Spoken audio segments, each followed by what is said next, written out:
This is an absolute heist for the Toronto Blue Jays as a new report has dropped surrounding one trade for the Jays surrounding a very familiar outfielder that has been linked to the Jays in trade reports before, but a new report has dropped, not only linking the Jays once again, but revealing some new information surrounding the Jays' pursuit. We're going to break down exactly what this report is and discuss the trade and why it is a steal and a robbery for this Toronto Blue Jays team. But not only that, we have the Jays making another signing as we inch closer and closer to spring training, as well as a few other things on this episode, including a shout out to Buck Martinez, who won't be returning to the booth in 2026. A ton to go over today, folks. Before we get into it all, you guys have been absolute beasts of the support. Of course, the offseason's a little quiet right now. The Jays are approaching spring training. We're going to keep you up to date every single day like we always do. But before you get into all of that, again, thank you guys for your support. It means the world to me. Let's dive right into the video. Now, we can touch on, we're going to start with touching on this. And you can see an article drop talking about how the Blue Jays are linked to a game-changing trade for a 28-year-old outfielder. Now, of course, the headline of this article is a little bit sensationalized, things like that.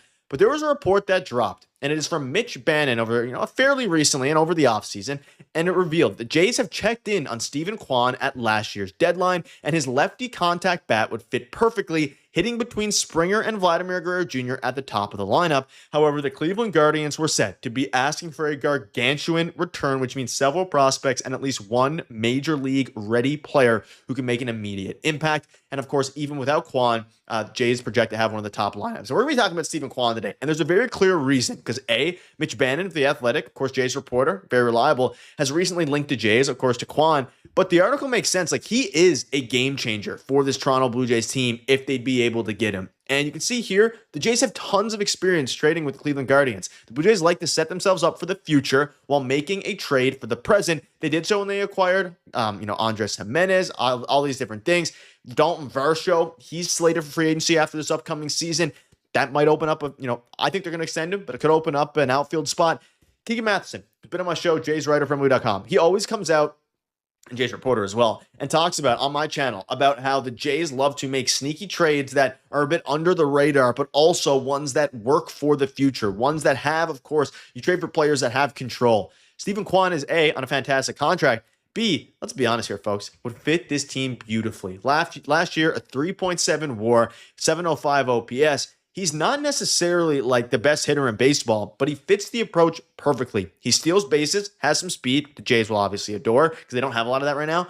Really good defensively. Back to back gold gloves. One of the best defenders in baseball. You pair him, right? You pair him with Dalton Varsho. You pair him with George Springer, Anthony Santander, and right? And obviously both of those guys, Springer and Santander, aren't great defenders. You can really compensate by having Steven Kwan. But not only that, let's say you trade Nathan Lucas, Joey Loperfido, some of the top tier prospects. I still love the move, and I think it makes a lot of sense. And look, he's not going to hit the ball hard. He won't have the best peripherals. He does not strike out, which of course the Jays love. He's the best, one of the best, along with Dalton Varsho, defenders in baseball. This is a move I think makes sense, and the Jays have clear connections to the Guardians. They always make moves with the Guardians. Andres Jimenez, and of course we've seen other deals in the past. It makes so much. Shane Bieber. It makes so much sense. It's almost laughable. Now, as it pertains to the return, gargantuan. Now, Mitch Bannon talks about a major league ready player. Maybe that's Nathan Lucas. Maybe it's Joey Loperfido. It's probably a mix of both because Lucas does have value, but won't be that future cornerstone, right? And that's probably what they're looking for. But let's say it's somebody like Joey Loperfido, Nathan Lucas, one of the two. And then you're going to have to dive into your prospect pool, ladies and gentlemen. And we think back to the trade deadline of last year from Ken Rosenthal, revealing that the Toronto Blue Jays continue to talk to the Minnesota Twins about Griffin Jax and the Cleveland Guardians about Steven Kwan, according to sources briefed on the conversation. And you look at those conversations and where they could have went. The Jays have a really good prospect pool now, right? And let's take a few of these prospects out of the top 10. You're not going to trade your Savage. You're not going to trade JoJo Parker.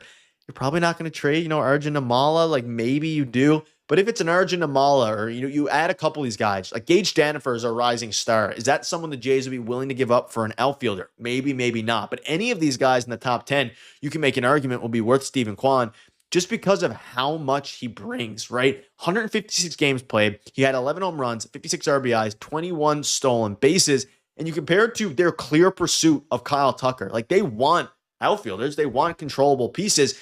The certainty, there's uncertainty with Anthony Santander. There's uncertainty with what Nathan Lucas is going to do this year, what George Springer is going to do this year. What is your outfield looking like beyond next season? Like Varsho, free agent, Springer approaching free agency. Like, what do you have? Nathan Lucas, arbitration. What are you going to do necessarily, right? And that's the big question mark. You have some guys who can come up in the pipeline, take advantage of the assets you have now, and if they're willing to trade him like they were back in July and reportedly willing to do this offseason, yes, it would take a ton. I think it's a robbery no matter which way you face it. And some people don't love the fact that he doesn't hit a lot of home runs, doesn't do a lot of this. The style of Jays baseball fits perfectly here, and they made the World Series and almost won the World Series last year without it. So let me know down below. To me, clear as day, would be a steal, would be a perfect fit for this team, would fit this team almost better than any available outfielder. Of course, maybe you'd argue a power bat, but I think you can get that with Anthony Santander, and then you might feel a little less bad about playing Anthony Santander in right field or left field because you have one of the best defensive outfields. You have the best defensive outfield in baseball with Steven Kwan, because right now, you have to also figure out what to do with Barger at that point, right? And that's where things get a little bit questionable. Does Barger get involved in these conversations if you're trading for Steven Kwan, right? That's obviously another question mark, because where are you going to play these guys? Let's say you play Kwan in left, Versho in center, Barger in right. Then I don't have a problem with DHing Santander, DHing George Springer, moving these guys around. And that's the thing. I don't think they'd want to keep Barger, I don't think they'd want to trade Barger. The Guardians probably asked for Barger, and maybe that's a sticking point of the conversation. But like, an outfield of Kwan, Versho, Barger, that's fantastic. Now it's 3 lefties, so if you're going up against a righty, fantastic. If you're going up against a lefty, maybe you put Barger at, you could put him at third, but you could also run some interesting lineups where Barger stays in right, and you put Santander in left, and you give Kwan a day off, you give Versho a day off, you rotate the DHs. Injuries are going to come. These are things you can figure out. I don't think are a problem. Let me know down below what your thoughts are on that. A couple other things here. Ashada Vitti reported late last night that righty reliever Nate Garko is getting an invite to big league camp with the Blue Jays. The 28-year-old struck out 86 batters in 53 2/3 innings last year between High A and Double A New Hampshire. Let's dive into his stats. Not that impressive in Vancouver, but in Double A, it's pretty darn good. 29 games, good for a 1.22 ERA, finished with a 3.19 ERA. So pretty good way to kind of, a decent year, right? And obviously struggled in A+ ball, turned it around in Double A. I like it.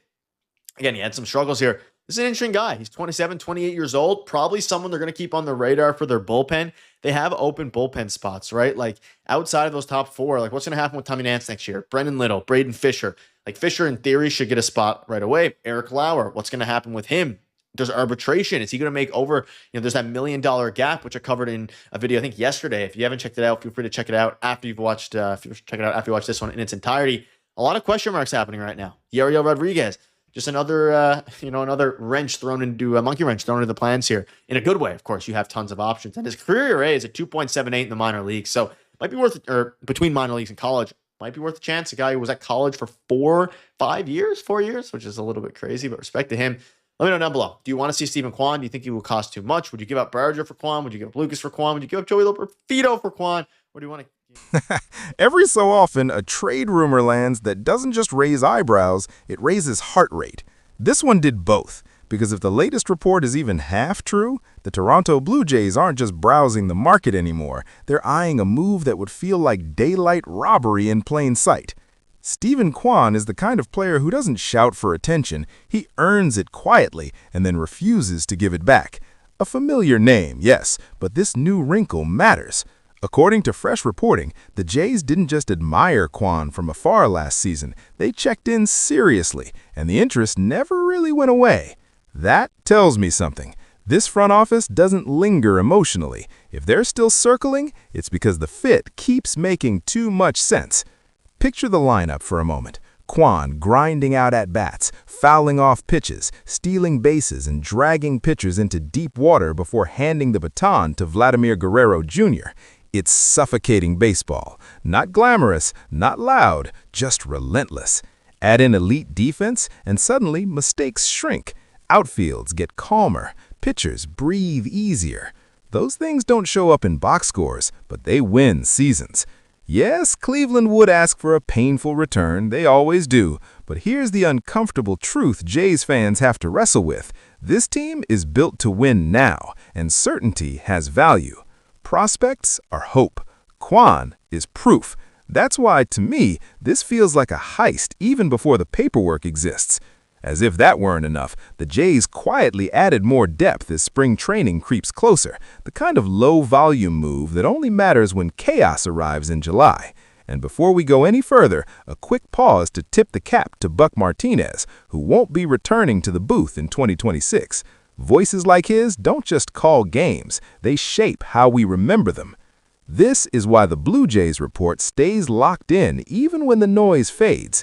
If you enjoy this kind of slow burn analysis, like, share, and subscribe, because if this Kwan story breaks the right way, we'll all remember where we were when it started whispering.